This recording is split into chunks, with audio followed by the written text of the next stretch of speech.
100% accountability says, I have committed to you. I have told my deeds match my words and my words match my deeds. Well, if you think about it, accountability it's kind of like integrity. You know, as a healthcare professional, when we would talk about the integrity of a bone or the integrity of the skin, we're talking about, is it whole or is it broken? And when our words don't match our deeds, we're broken. We're broken. Yeah, and so accountability is pretty much an integrity issue.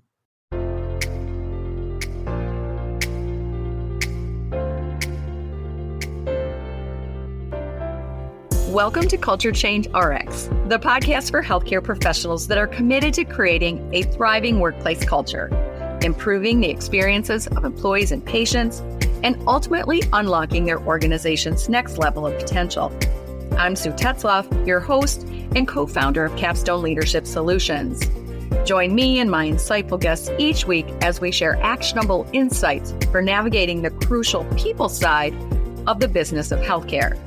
Subscribe now for a weekly dose of Culture Change RX. Now let's dive into this week's conversation where culture change takes center stage. Welcome back to another episode of Culture Change RX.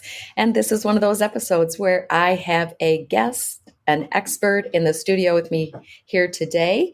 And Jeff Standridge is our guest today. And I'm going to start with allowing him some time to tee up a bit of introduction and background about who he is and why he might be just a perfect guest for Culture Change RX. Welcome, Jeff. Hey, it's great to be here, Sue. Thank you so much for having me. As we talked a little bit before we started the podcast, I'm formally trained in healthcare. So I worked my way through college as an EMT for a paramedic service that was operated out of a hospital base of operation, and decided to get a degree in respiratory therapy. Spent about 9 years on the helicopter team at Arkansas Children's Hospital. Ultimately went on to complete my paramedic as well. About 6 of those years, I was also a professor at the University of Arkansas for medical sciences. I taught pharmacology, cardiopulmonary anatomy and physiology, neonatal pediatric intensive care. And I began to observe that a lot of being the only advanced practitioner respiratory therapy program in the state, our students were graduating and going out into the far reaches of community hospitals around the state and becoming shift supervisors, department directors, even hospital administrators, and really had no preparation, no leadership or management preparation really to do that.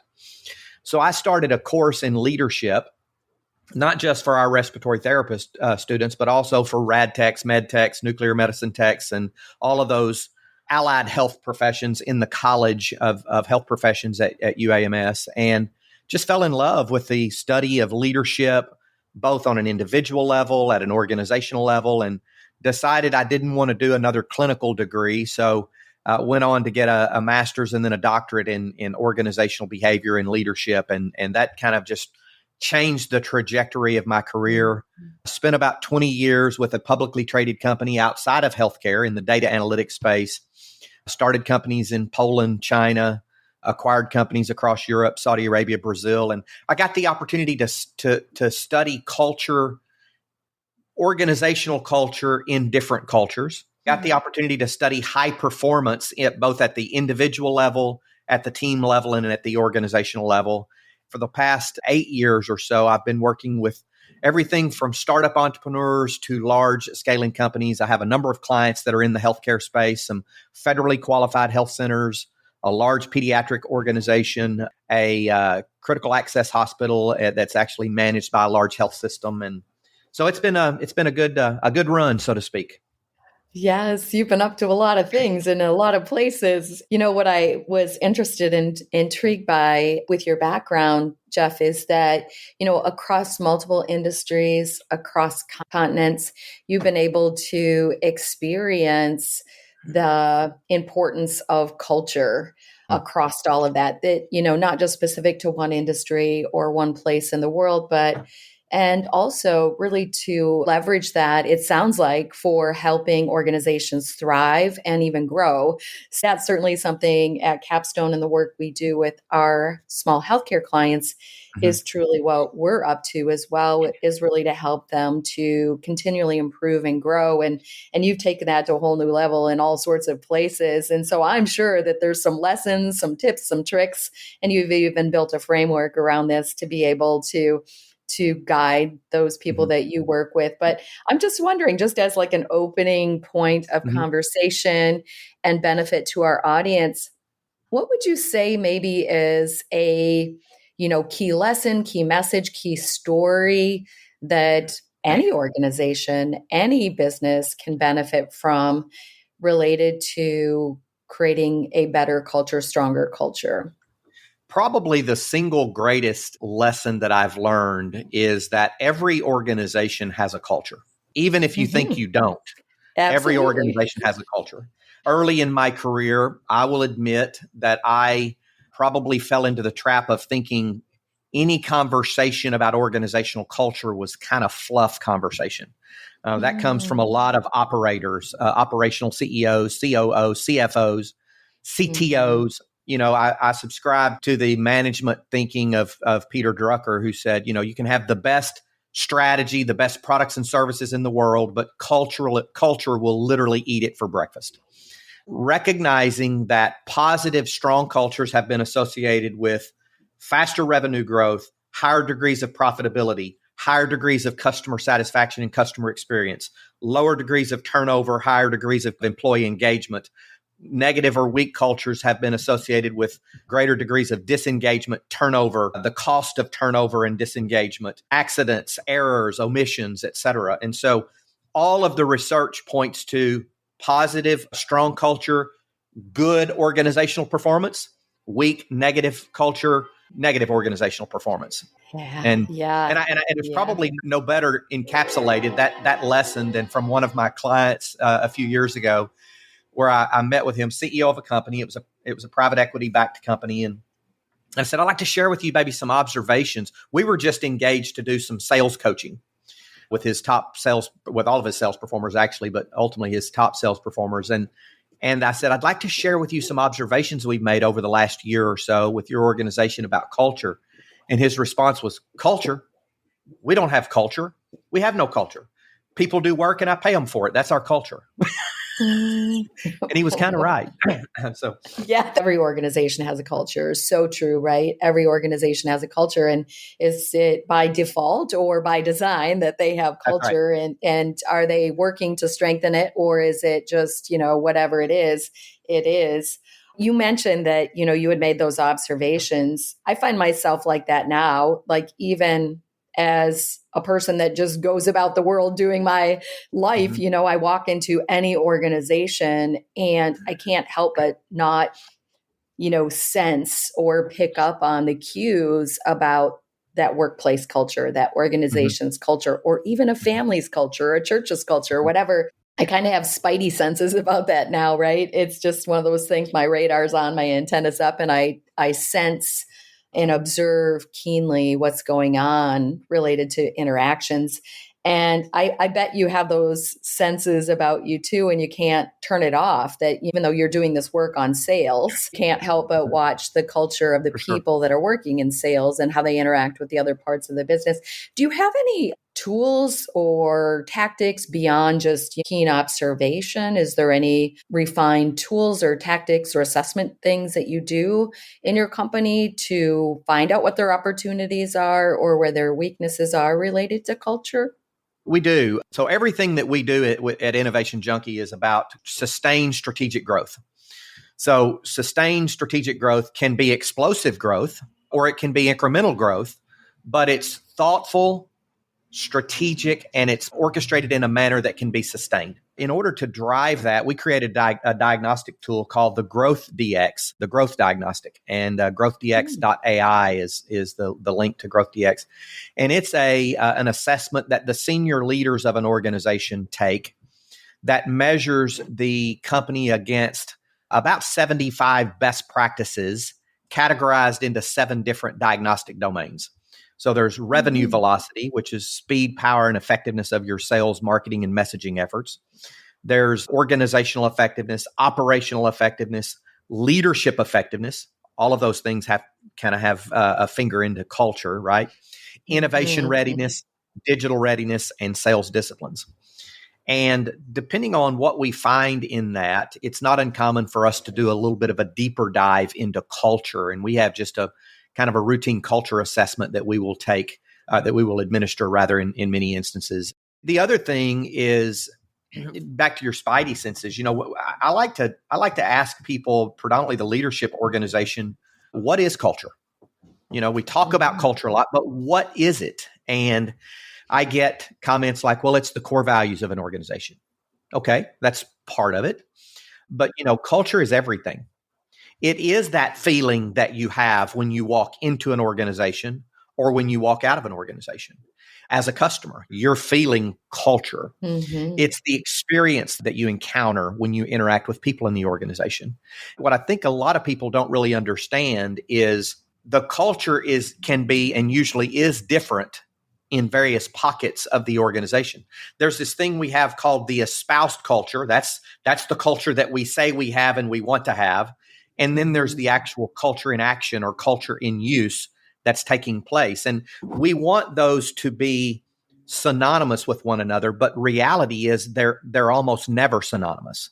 And oh, by the way, in one geography or in one facility, it might be that the gap between culture espoused and culture in use might be greater or lesser, depending upon a variety of things in that organization. And so helping people understand that culture is fluid, but helping them to create an espoused culture, in my experience, is the first step to helping them not remove the gap, but make the gap fewer and farther in between, so to speak. Yeah. Decrease that variation, right? And that gap between. Yeah, I love that. I love that a lot. I bet given the volume of work and the time you've been doing this work, and especially with an assessment tool like you talked about there, is that you start to see patterns of assessment findings where you can almost expect that in many organizations, when you run that diagnostic, that you're going to see certain things show up as, opportunities. Is there anything like that you've been able to identify the patterns where you can almost invariably predict that there's these things that are going to come out as opportunities to strengthen the culture? Yeah.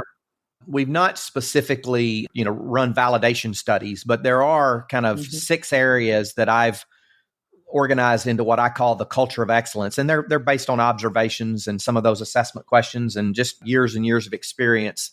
I like to talk about those six areas, the first of which is strong leadership. Do you have strong leaders in the organization who are committed to a common direction, who are committed to an espoused culture and actually live out that culture? Core values end up a lot of times being the way that we describe our espoused culture. I tell people that let's examine those core values a little bit. If you're not willing to use those core values to recruit, interview, and select people, if you're not willing to use those core values as the basis for your coaching, annual evaluation, your promotion into leadership roles, and equally so, if you're not willing to use those core values to terminate people who blatantly defy them, then and you're not willing to do all of those things, not just part of those things, but all of those things, then they're really not core values at all. They're flowery statements that are put on a graphically designed banner and placed all over the walls, and they really have more harm than good if that's the way they're actually deployed. And so strong leadership understands that. Not only do they chart a path for the organization, not only do they cast vision for the organization, but they understand the impact of culture, and they understand that it's imperative to live out that espoused culture and to set the example for others. Yeah, that's so important, Jeff. You are so right. They've got to be useful, right? And they've got to be lived. And I love your example of how useful they can be for hiring, for firing, for coaching and the like. Yeah. I believe it was Jack Welch that said, if you find someone who's struggling to perform in the organization, but they're a good cultural fit, then you probably just have the wrong combination of job roles and responsibilities. If they are a top performer, a rainmaker, so to speak, yet they're a cultural mismatch, you got to get rid of them because they're going to spoil more people than just themselves. And so really understanding that impact of culture is strong leadership. The second area is clarity and focus. Does the organization know where does it know who they are? Does it know where they're going? And does the organization know how they're going to get there? This concept of answering those three questions really serves as the basis for a good quality strategic growth plan. We don't even really use the word strategic planning because it has such a bad reputation because it's done so badly by so many organizations. We say in our strategic growth plan development, there's no 3-ring binders allowed, because generally an organization will spend 20 months with outside experts encapsulating everything that's already being done in the organization and adding 2 or 3 more things without taking anything away, put it in a 3-ring binder, stick it on the shelf, and then ask the question in 11 and a half months, let's see how we did. Our strategic growth plans can be encapsulated on a few well-placed slides and or 2 or 3 pages of documentation. Because here's the deal. If people can't recite the core values of an organization, they're not impacting anybody's behavior if they can't tell you what they are. By the same token, if people can't describe the essence of the strategic growth plan, the mission, the vision, the values, the long-term targets, short-term goals, etc., if they can't describe where they're going, then it's really not a strategic growth plan. If you can't ask people and they can't at least describe it, the essence of it. So having clarity and focus that's well communicated across the organization is the second element of a culture of excellence. Absolutely. Absolutely. I've seen that extreme, that example that you said of that extreme of the binder and the months and months of work to develop strategy. And then I've seen the other extreme too, where there's just absolutely no, work or to be able to bring about any clarity and focus and to define it. At best, there might be the CEO list of what the CEO tells the board, I'm going to get this done this year. And then again, a year later, they look at it and really it's not an organizational strategy at all that's defined there. Yeah. Usually it's operationally focused and not future improvement and growth focused. Yeah. The third and fourth elements of that culture of excellence. So we've talked about strong leadership, clarity, and focus. The third and fourth elements are engaged and committed teammates. If you think about engagement, employee engagement, huge issue. It's being talked about and written about and has been so for more than a decade. We used to talk about satisfaction. Now we talk about engagement. The difference between turnover and engagement is when someone quits and leaves, that's employee turnover. When someone quits and stays, that's employee disengagement, right? And they say that it costs on the average about 35% over and above the fully loaded cost of an employee. Having engaged and committed teammates that are committed to a common purpose, they have complementary skills, but they also have, and they're highly competent. They also have clearly defined roles and responsibilities. They know how they're contributing to the greater good. And then that's related to the fourth element, which I call empowering communication. The word empower itself means to make someone stronger and more confident in dealing with the circumstances they're facing. So a good culture has engaged and committed teammates largely because they also have a culture of empowering communication. Doesn't mean that you can't have a tough conversation with someone, but you walk away from that conversation with them thinking more about their behavior or their performance than they're thinking about your behavior during that conversation. You're seeking to make them stronger and more confident in dealing with the circumstances that they're facing, which leads to better engagement as employees and what have you. So those are the third and fourth elements of the culture of excellence. Yeah, really. It speaks to the valuable contributions that employees can make to their organizations, not just day-to-day operations, but also the future, that growth, that improvement, that innovation. I have one CEO that we've worked with, very successful in improving and growing their organization using an employee-driven approach. Of course, there's leadership things to do too, but he calls it rocket fuel, right? When you get that level of engagement and empowerment going on in your teammates, in your culture, it's like adding rocket fuel to your execution and your strategies. And employees will contribute beyond their day-to-day job descriptions to making their organization better. And wow, are they proud to contribute beyond their shift? Hey, it's Sue here, and I'm popping in with a quick announcement. Just wanted to make sure you didn't miss the opportunity to consider joining the next Capstone Leadership Bundle Academy offering. So it starts September 16th. This is our remote virtual way of getting our 9 core leadership bundle practices into the hands of leaders all across the country. And so 10 weeks of learning, 10 weeks of engaging with our coaches and other students. It is transformative, and it starts September 16th. Learn a practical, doable, proven way to be more effective as a healthcare leader. We're happy to help, and the Academy is one way that we're able to do that. So capstoneleadership.net/academy. More details and registration information is available there. I'll put that link in the show notes.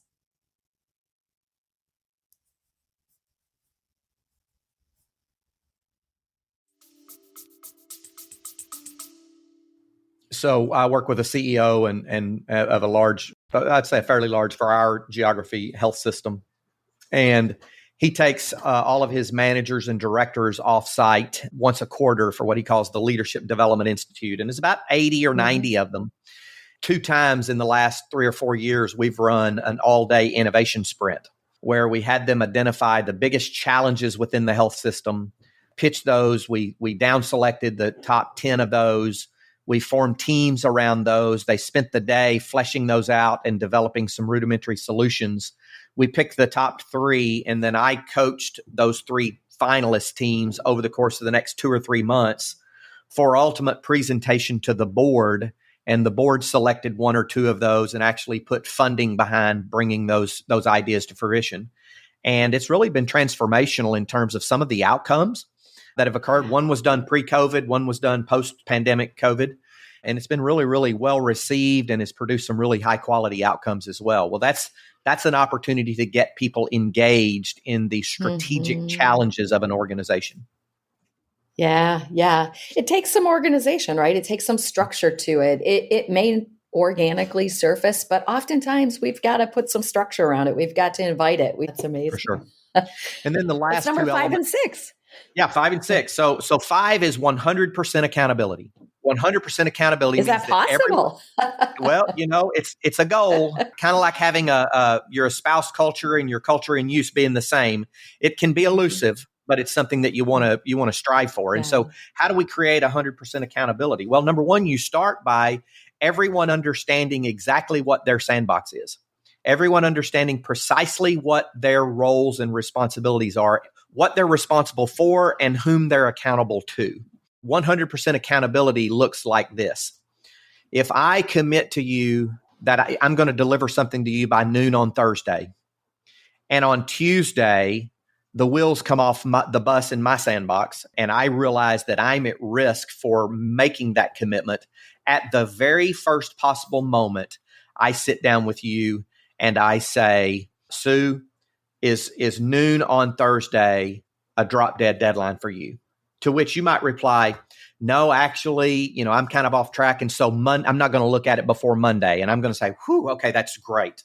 Or you might say, actually, noon is an absolute drop dead. It'd be better if I had it by 11:30 because I've got a client meeting that I'm dependent upon this for 1 o'clock. And at that time, I'm going to have to shuffle some things around. Versus waiting till Friday morning at 8 o'clock and hoping you don't ask me about it. And then saying, providing you with the perfectly legitimate excuses why I didn't get to it. Right? That's not 100% accountability. 100% accountability says, I have committed to you. I have told my deeds match my words and my words match my deeds. Well, if you think about it, accountability it's kind of like integrity. As a healthcare professional, when we would talk about the integrity of a bone or the integrity of the skin, we're talking about, is it whole or is it broken? And when our words don't match our deeds, we're broken. We're broken. Yeah, and so accountability is pretty much an integrity issue. And so when I Yeah. phrase it like that, it creates kind of a sobering realization about what accountability actually is. And so while it can be elusive, we all have situations where we slip and we don't deliver what we said we were going to, because very legitimate things happen. But if there are people depending on us for those outputs, then 100% accountability requires us at the very first possible moment we think it's at risk to go to that person or those people and say, can we talk about this? I have an issue. Absolutely. Yeah. Some would even deem that adult professional behavior. Exactly. And then finally, organizational agility. So I mentioned the great management thinkers of Peter Drucker and Jack Welch. Well, there's another one by the name of Mike Tyson who said, everybody has a plan until I punch them in the mouth. Yeah. And so organizational agility basically is the ability of an organization to be resilient, to bounce back from the COVIDs of the world, to bounce back from a failing business unit or a cyber attack, whatever, something unplanned that takes us off course. Organizations that have agility have people who are agile. They have people who are mentally tough, mentally resilient, and have the ability to bounce back. And as a result, they're able to do that. And oh, by the way, those 5 elements contribute as well to the creation of that organizational agility. Yeah. That change piece we've found to be so important. We thought in the beginning of our work in doing multifaceted transformational improvement and growth in complex organizations, even like small healthcare organizations are, we really thought the magic was, what are those solutions we're going to put in the hands of employees that get better results? What are those solutions that we're going to put in the hands of leaders that will help them get better results? How can we help them bring that clarity and elevate engagement and those kind of things? But really, in the end, we realized that it doesn't matter if you find the best solutions. If people aren't willing to embrace change, to give it a go, to work through the uncomfortableness. So agility isn't necessarily always just about responding to challenges internally or externally that throw your plans off course, but also just as we've even got well mapped out direction, is being able to take those necessary steps that do mean change. Like you're not taking those steps just to stay the same. You're taking those steps to grow and improve. And that requires agility as well. And, quite frankly, most humans, this, Jeff, I know this about me. Like even I teach this stuff, I research this stuff, I coach this stuff. And there's days when I am called upon to change my own behavior or performance or the way I do things. And don't make me press that update app on my phone. That's going to be change. Right. Can I delay that a few more days? So yeah, that agility piece, it does fold into everything. Truly, it really does. It really does. Yeah. In fact, I'm doing some work right now on a new book that I used to talk about results and relationships, and I'm starting to talk about grit and grace. Which that grit element is that resilience, agility, mental toughness, the ability to stay the course, versus grace, relationships, being able to build and maintain the relationships that are responsible for covering my back when I'm not very gritty, for helping me maintain those results. So yeah, I completely agree with you. Yeah. So if you were to talk about an organization that's embraced these 6 areas and really given this approach a good go, is there an example of a before and after story that really is maybe a showcase example of the power of these 6 elements and the synergy of them? Yeah, I can think of several different examples of success in different areas. And one area was actually outside the healthcare arena where the organization was struggling for talent. And as part of their strategic growth planning process, they made part of their vision, an equal part of their vision, not only being a service provider of choice for their customers, but also being an employer of choice for people in that particular industry. And when they did that about 2 years ago, they had more open positions than they had qualified talent to fill. And we made the observation just about 2 months ago that, number one, all of their positions are filled. They're filled with top talent that the level of talent they've never experienced before. and they have people waiting in. They have a bench of people who have come to them saying, we want to come to work for you. And they're like, well, we don't really have a position right now, but we're rapidly growing and we could have in the next few months. So before you take another job, we do believe you would be a fit, but before you take another job, give us a few months to see if we can grow into a role for you. And so that's one example. That's a great example. Yeah. I had a federally qualified health center where the CEO was chief cook and bottle washer.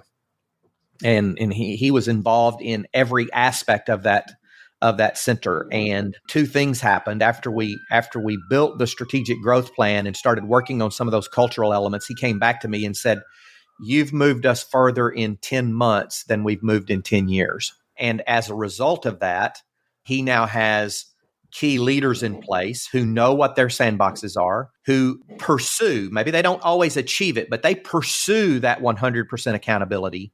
And as a result of that, his involvement in the day-to-day of every aspect of the business has reduced considerably, which gives him the opportunity to pursue more strategic partnerships and more strategic ideas. And oh, by the way, there was a health instance in his family, and he had to be away for a period of time. As a result of building this team, that afforded him the opportunity to do that and to do what he needed to do for his family at that time. So just a couple of examples, both in and outside of healthcare, where you begin to see results very, very rapidly when you focus on, in a structured way, that culture of excellence. Absolutely. That example you gave about CEO being so engaged in day-to-day operations, even right down to the very front line work. We see that a lot as a baseline when we start working with organizations. We're doing our baseline assessment on both the data piece as well as just general observations. And it's almost out of necessity, Jeff. I sometimes I would think, it's their comfort level. They don't know any different. They don't know the real jobs of executives. And so by default, they're going to default to activities they're familiar with, they see need to be done. But really, it's how you build up that frontline workforce, those frontline leaders, to be engaged, to be empowered, to own and have clarity about their roles and responsibilities, and they get competent and consistent of that, then it opens up that opportunity for senior leaders to just not have to focus on it. And that's a delicate balance, right? Because that CEO is still responsible for those things. Absolutely. She's just responsible for those things through other people. That's a bit of a challenge because it's easy to hand it off and then not look at it again. You have this pendulum swing if you're not careful.